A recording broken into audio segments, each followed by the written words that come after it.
আসসালামু আলাইকুম। অনার্স প্রথম বর্ষের ব্যষ্টিক অর্থনীতির চাহিদা ও যোগান অধ্যায়ের আরও একটি ভিডিওতে সবাইকে স্বাগত। তো তোমরা সকলেই দেখতে পাচ্ছ যে এখানে দুইটা কোশ্চেন লেখা আছে। এটা হচ্ছে খুবই গুরুত্বপূর্ণ কোশ্চেন। এই জাতীয় কোশ্চেন পরীক্ষাতে প্রায়ই আসতে দেখা যায়। এখানে কতে বলা আছে চাহিদা সমীকরণ কি, এবং এই কোশ্চেনটার খতে বলা আছে একটি লিনিয়ার চাহিদা সমীকরণ অথবা চাহিদা আপেক্ষক D=10 - 2p থেকে একটি চাহিদা রেখা অঙ্কন কর। তো এরকম প্রায়ই পরীক্ষায় আসতে দেখা যায়। তো এই জাতীয় যে কোশ্চেনগুলো রয়েছে যে এগুলি সবগুলি একই রকম, একটা পারলে সবগুলি পারা যায়। তো আমরা যদি এখানে এগুলি একই রকম, এটার একটা পারলে যেহেতু সবগুলি পারা যাবে। এটার কত যদি দেখি আমাদের চাহিদার সমীকরণটা কি, আমরা জানি যে দাম ও চাহিদার পরিমাণের মধ্যে দুইটার মধ্যে এই দুইটি, এই দাম একটা চলক আর দুইটা থেকে চাহিদার পরিমাণ একটা চলক। এই দুইটা চলকের মধ্যে একটা নির্ভরশীলতার সম্পর্ক আছে।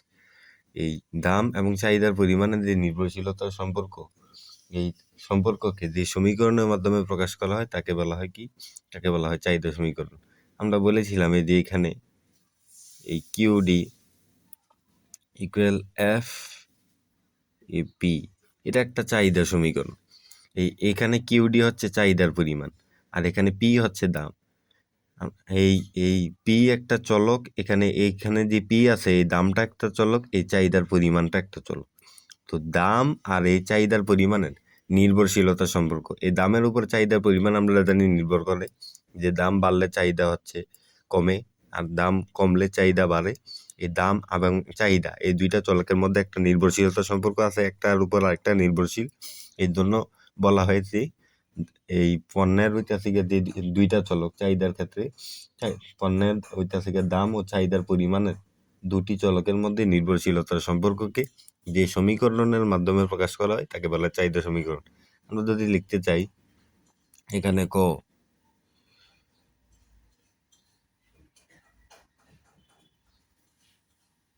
দাম এবং চাহিদা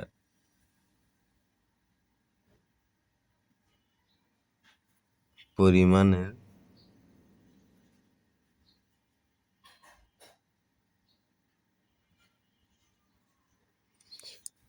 দাম এবং চাহিদার পরিমাণের নির্ভরশীলতার সম্পর্ক।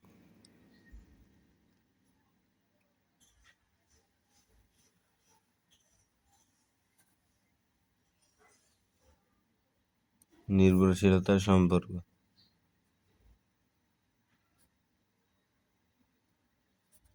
যে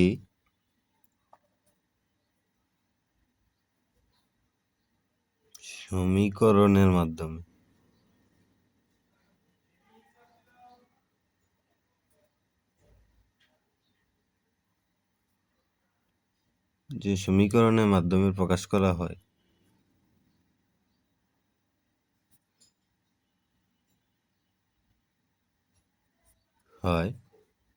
তাকে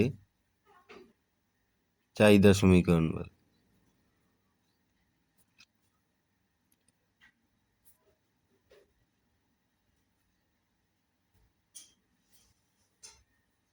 তাকে চাহিদা সমীকরণ বলে। এখানে কি বলা আছে, যে কতে বলা আছে এটা তো একটা চাহিদা সমীকরণ। এটা হচ্ছে দাম, এটা হচ্ছে চাহিদার পরিমাণ। এই দামের সাথে চাহিদার পরিমাণের, এই দাম আর এই চাহিদার পরিমাণের যে নির্ভরশীলতা সম্পর্ক, এটার উপরে এটা যে নির্ভরশীল, এই নির্ভরশীলতা সম্পর্ককে যে সমীকরণের মাধ্যমে, মানে এই সমীকরণের মাধ্যমে দিয়ে প্রকাশ করা হয়, যে সমীকরণের মাধ্যমে প্রকাশ করা হয় তাকে বলা হয় চাহিদা সমীকরণ। এটা ছিল আমাদের কতে জানতে চাইছে যে চাহিদা সমীকরণ কি। খতে যেটা জানতে চাইছে একটা লিনিয়ার চাহিদা সমীকরণ অথবা চাহিদা আপেক্ষক D=10 - 2p থেকে একটি চাহিদা রেখা অঙ্কন করো। এই জাতীয় অনেক কোশ্চেন দেখা যায়, এটা যদি বোঝা যায় সবগুলি এভাবেই বোঝা যাবে। আমরা জানি যে এই চাহিদা রেখা অঙ্কন করতে গেলে আমাদের চাহিদা সূচির প্রয়োজন হবে। চাহিদা সূচি ছাড়া কখনো চাহিদা রেখা অঙ্কন করা যায় না। চাহিদা রেখা অঙ্কন করা যায় কাল্পনিকভাবে, কিন্তু চাহিদা সূচির আগে এই অঙ্কন করে পরে চাহিদা রেখা অঙ্কন করতে বলে। কিন্তু আমাদের এখানে জানতে চাইছে যে চাহিদা রেখা অঙ্কন করো, তো চাহিদা রেখা অঙ্কন করো আমাদের সূচি অঙ্কন করতে বলে নেই। তবু আমরা জানি যে চাহিদা রেখা যদি অঙ্কন করতে হয় তাহলে আমাদের চাহিদা সূচি লাগবে। সেজন্য এই যে এখানে এই যে সমীকরণটা আছে এটার ক্ষেত্রে আমরা জানি যে চাহিদা যদি আমরা সূচি অঙ্কন করতে চাই, চাহিদার সূচি অঙ্কন করতে গেলে আমাদের দাম আর চাহিদার পরিমাণ লাগবে। আমরা এর আগের ভিডিওতে আমরা চাহিদা সূচিটা অঙ্কন করে দেখেছি। আমাদের কি লাগবে? চাহিদা সূচি যদি আমরা অঙ্কন করতে চাই তাহলে আমাদের দাম লাগবে আর চাহিদা পরিমাণ লাগবে। এই দাম আর চাহিদার পরিমাণ আমরা এই সমীকরণটা থেকে বের করব। এই যে এই সমীকরণটা থেকে আমরা দাম এবং চাহিদার পরিমাণ বের করব। এখানে যদি বের করি এই যে ডি, এখানে যদি এই এই সমীকরণটা একটু তুলে সমীকরণটা দেওয়া আছে ডি ইকুয়াল 10 - 2p। এই সমীকরণটা থেকেই আমাদের দাম এবং চাহিদার পরিমাণ নির্ণয় করব। এখানে যদি পি আছে, এই সমীকরণটাতে যদি পি আছে, পি মানে হচ্ছে দাম, এটা দিয়ে আমরা নির্ণয় করব। এখানে আমরা যদি লিখি পি ইকুয়াল 1 হলে, মানে পণ্যের দাম 1 হলে চাহিদার পরিমাণ কত হবে? যদি 1 হয়, 1 হলে মানে কি, এই যে ডি ইকুয়াল 10 - 2, এই ডি ইকুয়াল এই যে 10 - 2 লিখলাম। এখানে পি মানে হচ্ছে পি কত নিলাম, মানে পণ্যের দাম 1 নিলাম, মানে 1 2 এর সাথে পি গুণ আকারে আছে, এই জন্য 1 গুণ আকারে নিলাম। তাহলে কি হবে বিষয়টা? হবে হইতেছে গিয়ে 2 একে 2 হবে। তাহলে এই এই এই 10 থেকে যদি 2 চলে যায় তাহলে কত থাকবে? তাহলে থাকবে 8। তাহলে 8 থাকবে। তো আমরা পণ্যের দাম যদি 1 টাকা ধরি তাহলে চাহিদার পরিমাণ পাইলাম আমরা 8।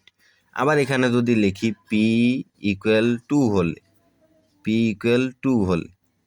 মানে পণ্যের দাম যদি 2 হয় তাহলে এই সমীকরণটা আবার লিখি ডি ইকুয়াল 10 - 2, 2p দেওয়া আছে। পি মানে কি, আমরা এখানে নিচে না পি কি কত, পি হচ্ছে 2।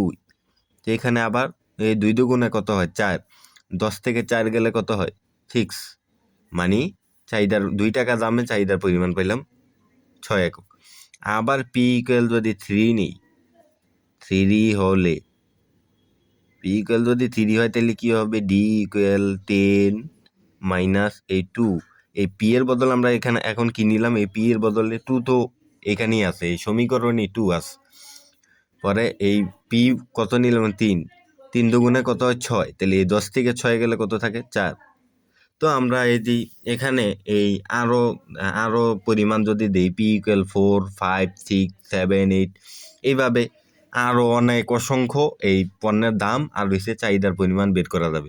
কিন্তু আমাদের বোঝার সুবিধার্থে এই তিনটা আমরা 3 পর্যন্ত বের করলাম তাহলেই হবে। যদি আমরা বুঝতে পারি আর আমাদের বের করার প্রয়োজন হবে না। তো এই পর্যন্ত আমরা বের করে নিলাম। তো এইটি এখানে আমরা কি জানি? আমরা জানি যে চাহিদা যদি সূচি অঙ্কন করতে হয় তাহলে দাম দরকার হয় আর হচ্ছে পরিমাণ দরকার হয়। পেয়ে গেলাম আমরা, এখানে দামও বের করলাম, আমাদের পরিমাণও বের করলাম। এখন যদি সূচিটা অঙ্কন করি, চাহিদা সূচিটা যদি আমরা অঙ্কন করতে চাই, এখানে হচ্ছে 3, একটাতে নাম লিখতে হবে, সেই জন্য 4টা ঘর করতে হবে। এখানে ঘর করি, এখানে আমরা, এটা হচ্ছে পণ্যের দাম, পণ্যের দাম মানে পি। আমরা পণ্যের দাম কত পেয়েছি? 1 2 3। এই ঘরটা একটু মিস্টেক হয়ে গেছে। তো এখানে হচ্ছে পরিমাণ। এখানে পরিমাণ মানে হচ্ছে চাহিদার পরিমাণকে কিউ দ্বারা প্রকাশ করে। তো পরিমাণ কত পাইছি? 8 6 4। তো এই আমাদের কি হয়ে গেল? চাহিদা সূচি হয়ে গেল। আমরা বলেছি যে আমাদের অঙ্কন করতে বলছে চাহিদা রেখা, কিন্তু চাহিদা সূচি ছাড়া চাহিদা রেখা অঙ্কন করা যায় না। তো আমরা এখানে চাহিদা সূচি বের করে নিলাম। এখন এটা থেকে আমরা চাহিদা রেখাটা অঙ্কন করব। এখান থেকে আমরা চাহিদা রেখা অঙ্কন করব। এখানে যদি চাহিদা রেখা অঙ্কন করতে চাই, চাহিদা রেখা, চাহিদা রেখার জন্য কি করতে হবে? এখানে যেভাবে একটা আঁকতে হবে। এটা হচ্ছে ও, এটা হচ্ছে ও এক্স অক্ষ। এটা হচ্ছে ও ওয়াই অক্ষ, এই ও ওয়াই অক্ষ, আর এখানে একটা দাগ এই যে এখানে, এটা হচ্ছে ডিডি।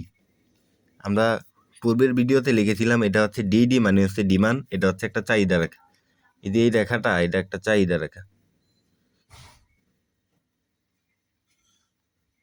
এই চাহিদা রেখা, এটা হচ্ছে চাহিদা রেখা। আর চিত্রের এই যে ভূমি অক্ষে, ও এক্স অক্ষে, এটা ও এক্স অক্ষরে ভূমি অক্ষে সবসময় চাহিদার পরিমাণ দেখানো হয়, চাহিদার পরিমাণ দেখানো হয় ভূমি অক্ষে, চাহিদার পরিমাণ দেখানো হয়। লম্ব অক্ষে দেখানো হয় দাম, লম্ব অক্ষে দেখানো হচ্ছে দাম। এখানে 3টা দাম ছিল,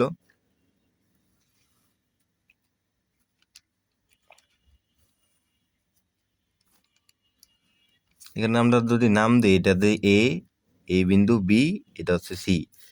এখানে আমরা জানি যে দাম এই নিচের দিকে যদি আসে তাহলে কমে, উপরের দিকে গেলে বাড়ে। আমাদের দাম 3টা দাম ছিল, একটা 1 টাকা, একটা 2 টাকা, একটা 3 টাকা, সর্বোচ্চ দাম এইটা। তার মানে উপরের দাম বেশি নির্দেশ করে। আর 1 টাকা দামে আমাদের চাহিদার এই এই পরিমাণ এই কত ছিল, এখানে এই বিন্দুটা, এই 3 টাকা দামে আমাদের চাহিদার ইয়াটা কত ছিল, এখানে যদি দেখতে পাই আমাদের যে যখন এই 3 টাকা দামে আমাদের চাহিদার পরিমাণ হচ্ছে 4 একক, কত, এই যে এখানে হচ্ছে দাম হচ্ছে 3 টাকা, তাহলে 3 টাকা হচ্ছে 3 টাকা দামে চাহিদার পরিমাণ 4, এই যে এখানে 4 লিখলাম। পরবর্তীতে আমাদের দাম যখন 2 টাকা ছিল, এই যে এখানে যদি দাম যখন ছিল কত, দাম যখন ছিল 2 টাকা, তখন চাহিদার পরিমাণ ছিল 6, চাহিদার পরিমাণ কত, এই যে 6। আর যখনই দাম ছিল কত, 3 টাকা, চাহিদার পরিমাণ এই 1 টাকা, তখন চাহিদার পরিমাণ কত, 8।